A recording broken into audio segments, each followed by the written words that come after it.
Good morning India.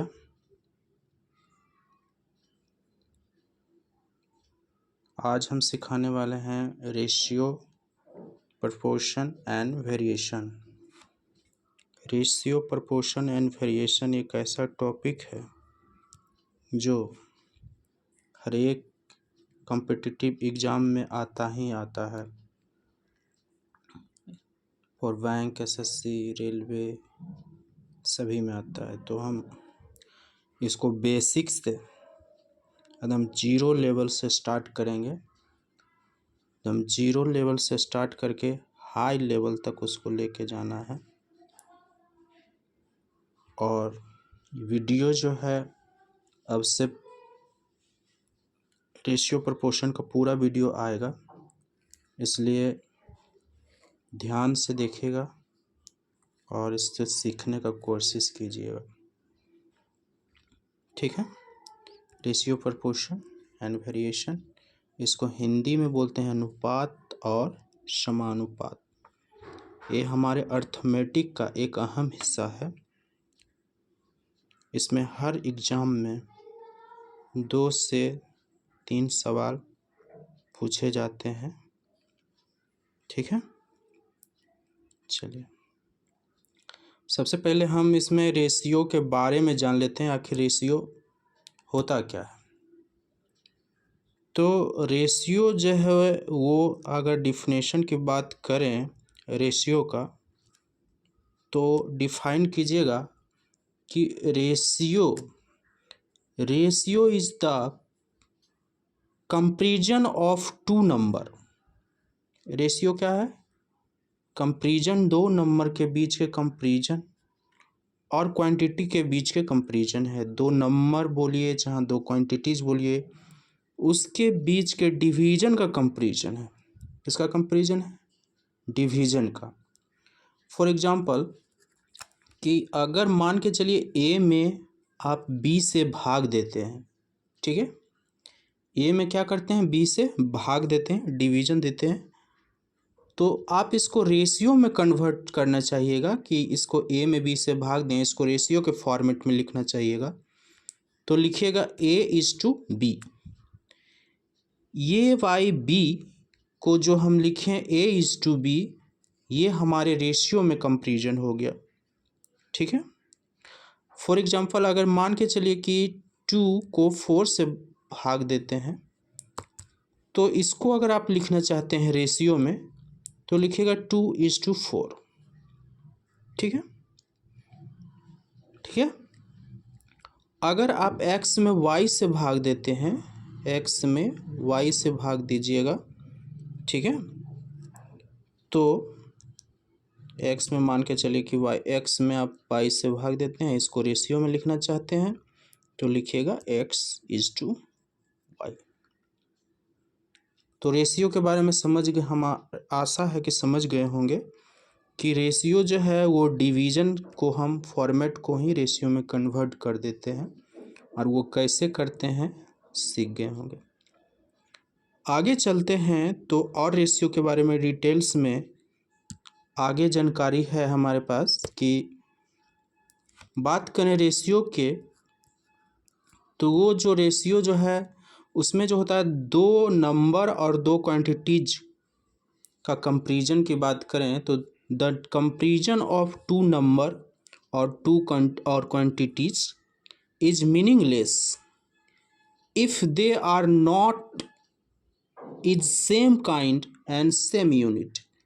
कहने का मतलब यह हुआ कि अगर वह सेम क्वांटिटी के नहीं होंगे, सेम तरीका का नहीं होंगे, सेम यूनिट का नहीं होंगे, तो वो जो हमारे रेशियो है वो मीनिंगलेस कहला जाएगा, वो रेशियो नहीं कहलाया जाएगा। अगर एग्जाम्पल की बात करिएगा, तो मान के चलिए कि A:B लिखा हुआ है, ठीक है। इसमें जो है A जो है वो 20 लीटर, A में है 20 लीटर मान के चलिए पानी है, चाहे दूध है, और दूसरा में 176 सेंटीमीटर आपके पास मिल्क है। अब यहाँ देखिए कि एक जो यूनिट दिया हुआ है वो मीटर में है, 1 यूनिट दिया हुआ है सेंटीमीटर में। तो इसको हम डायरेक्ट रेशियो के फॉर्मेट में नहीं कर सकते हैं, ये मीनिंगलेस है। क्या है? ये मीनिंगलेस है। ठीक है, कि रेशियो के फॉर्मेट में कैसे रहेगा। मान के चलिए कि अगर कोई टाइम है, ठीक है, और कोई लेंथ है, तो ये टाइम का अलग यूनिट है, लेंथ अलग यूनिट है, दोनों यूनिट सेम नहीं है। इसका मतलब यह मीनिंगलेस है, ये रेशियो नहीं हो सकता, ये मीनिंगलेस है। रेशियो के लिए मीनिंगलेस हो जाएगा। लेकिन टाइम का कंपैरिजन टाइम से कीजिएगा तो ये हमारे रेशियो होगा। ठीक है, अगर लेंथ है और लेंथ का कंपैरिजन लेंथ से ही कीजिएगा तो ये हमारे पास रेशियो होगा। ठीक है, यहाँ तक समझ में आ गया। अब हम आगे चलते हैं और फ्रैक्शन की बात करते हैं। फ्रैक्शन में तो देखिए, अगर मान के चलिए कि 1/2 लिखा हुआ है, इसी के बराबर कोई चीज़ लिखना है तो 2/4 अगर लिखेंगे, 3/6 लिखेंगे। ये अगर फ्रैक्शन को देखिएगा तो सारे के सारे फ्रैक्शन इक्वल है कि नहीं है? इसको भी कर सकते हैं ना 1/2। 2/4 लिखा है तो उसका मतलब क्या, 1/2 ही है। ये भी 1/2 ही है, ये 1/2। मतलब सारे फ्रैक्शन हमारे क्या हैं, इक्वल हैं। तो कहने का मतलब ये रहा मेरा कि फ्रैक्शन जो है वो इक्वल होते हैं। ठीक है, अब चलिए रेशियो में लिख के दिखाते हैं। मान के चलिए कि कोई रेशियो लिखा हुआ A/B/C, 2/3/4, ये रेशियो। रेशियो में एक ऐसा चीज़ है ना कि उसमें हम कुछ से मल्टीप्लाई कर भी सकते हैं, कुछ कॉमन रहेगा तो उसको हटा भी सकते हैं। फॉर एग्जांपल, अगर इसमें हम क्या करेंगे, 2 से मल्टीप्लाई करेंगे तो जितने भी रेशियो हैं सारे में हमको 2 से मल्टीप्लाई करना होगा। तो ये हो जाएगा 4, ये हो जाएगा 6, ये हो जाएगा 8। ठीक है, तो यहाँ देख रहे हैं कि हमारे पास नंबर तो बदल गया है।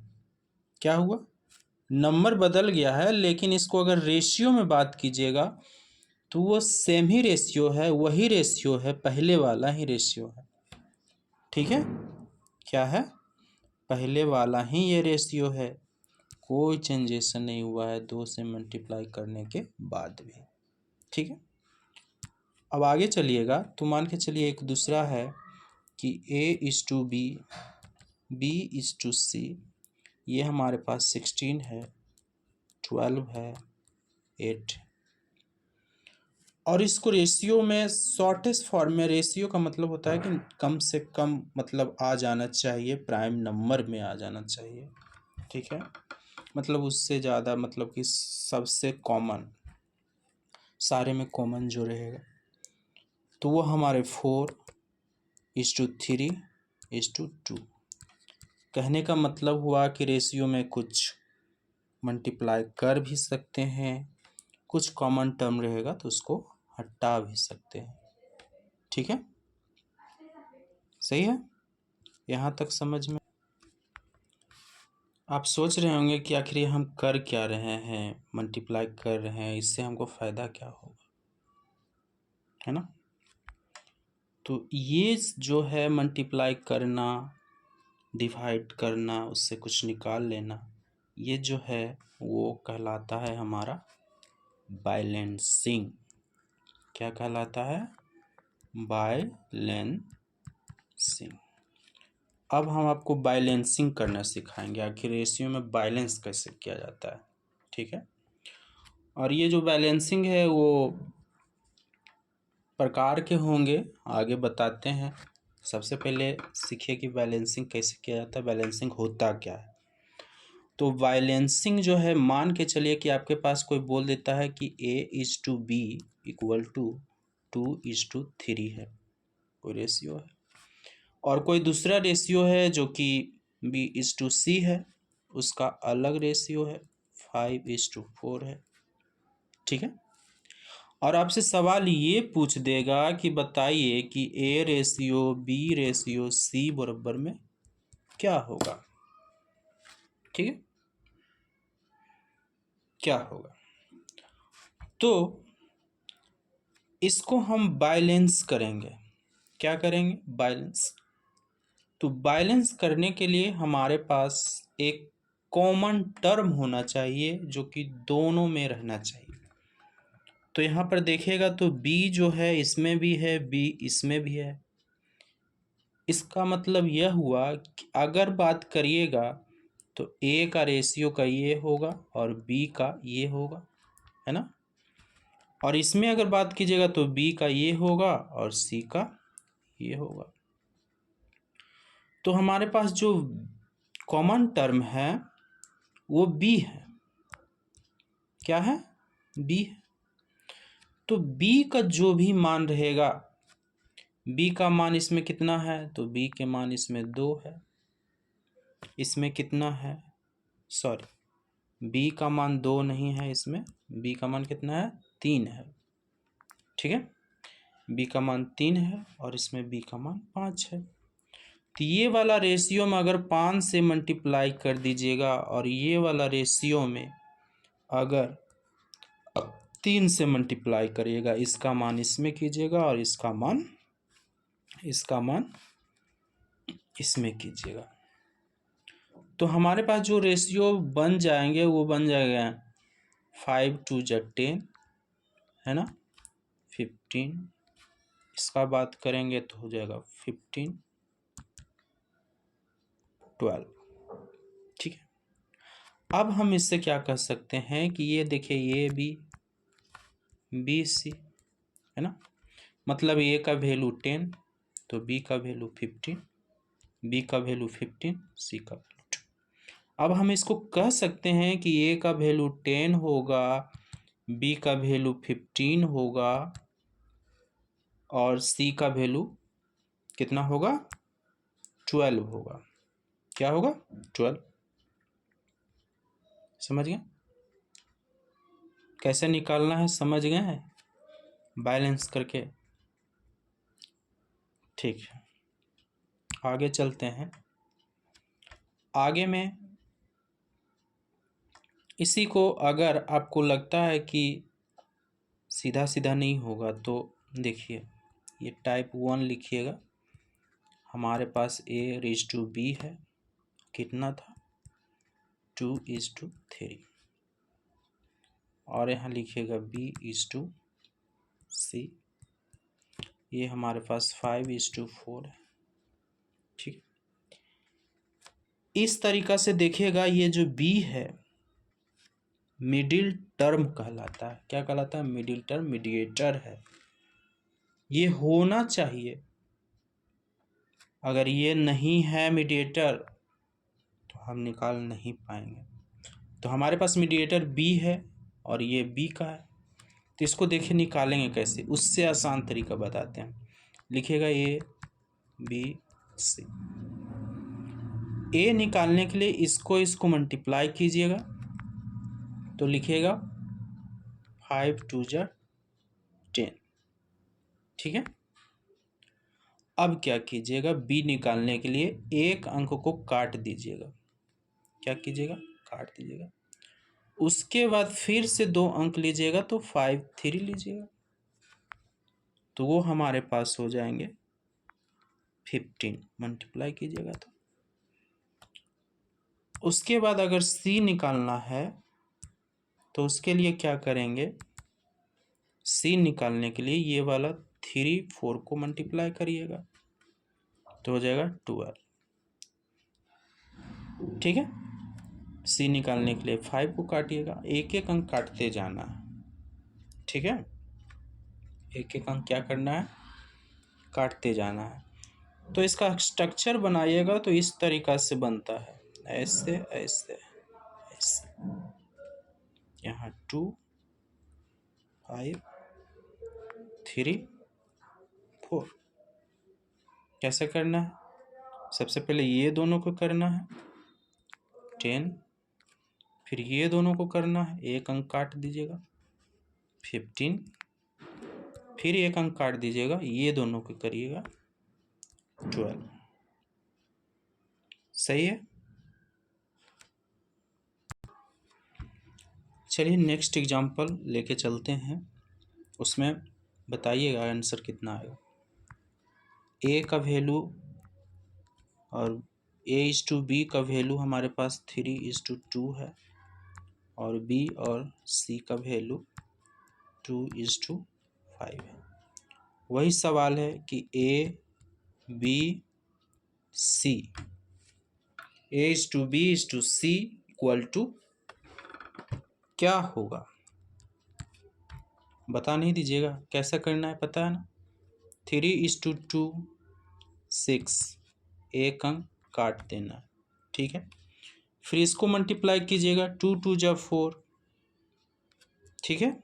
फिर C को निकालने के लिए इसको काट दीजिएगा, फिर इसको मल्टीप्लाई कराएंगे, 5 2 10। सही है। तो सीधा सा सवाल 6 4 10। अब इसमें देखिए कुछ कॉमन टर्म आ रहे हैं, तो उसको निकाल दीजिएगा। कितना कॉमन आ रहा है, 2 आ रहा है ना। तो ये रेशियो हो जाएगा 3:2:5।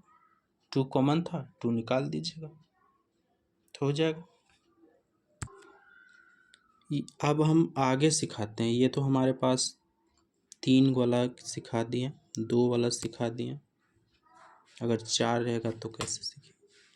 अब देखिए, मान के चलिए A/B इक्वल टू 3:1 है, B/C इक्वल टू 2:3 है, C equal to D equal to 3:5। ये हमारे पास है, और हमसे सवाल पूछेगा कि A/B/C/D निकालिए रेशियो, ABCD का रेशियो बताइए। तब कैसे करना है इसको देखिए। सबसे पहले हम बोले थे कि मिडिल टर्म होना चाहिए, वो भी इस फॉर्मेट में, ऐसे ऐसे। अगर ऐसा नहीं है तो ऐसा हमको बनाना होगा। क्या करना होगा, बनाना होगा, ठीक है। चलिए अब निकालने के लिए सिंपल सा मेथड है, बस इसको आप एक बार मल्टीप्लाई कीजिए, ठीक है। तो हमारे पास हो जाएंगे कितना, 18। मल्टीप्लाई कर दीजिएगा 18। उसके बाद एक अंक को काट देना है, ठीक है। फिर चलना है, तो इससे ऐसे ऐसे, तो हमारे पास हो जाएगा कितना, इसको मल्टीप्लाई कीजिए आपस में, तो होगा कितना, 6। क्या होगा,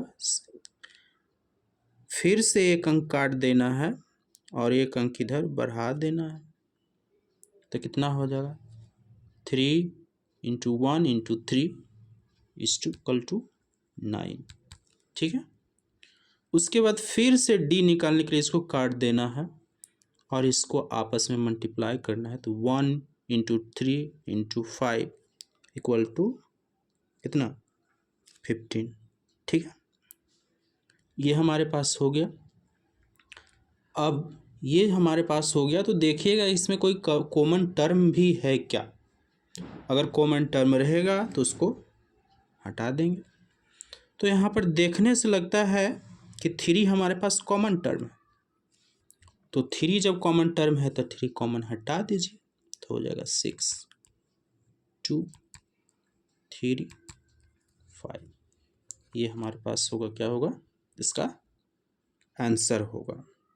क्या होगा, आंसर।